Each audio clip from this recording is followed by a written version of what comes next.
All right, good morning, guys. So originally what I was gonna do was just use the remote start to start it from here, but that's not gonna work because it won't let you do it if the hood's up.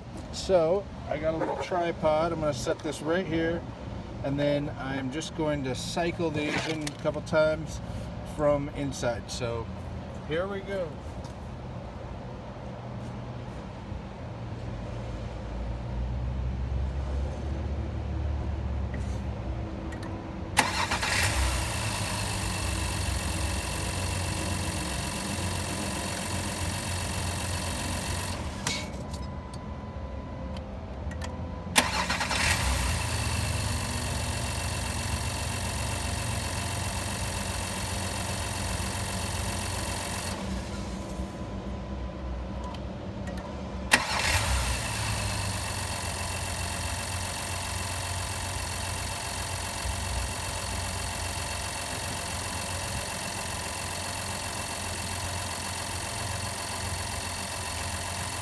There was 3 times.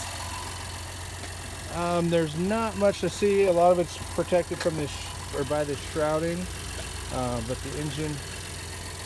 I'll give you a big view here, and I hope that came through. As far as the sound, it's got a terrific sound when it starts up. A nice low rumble, and it doesn't have any hesitation. It's a great vehicle. I think you guys are going to be really happy. So I'll talk to you soon.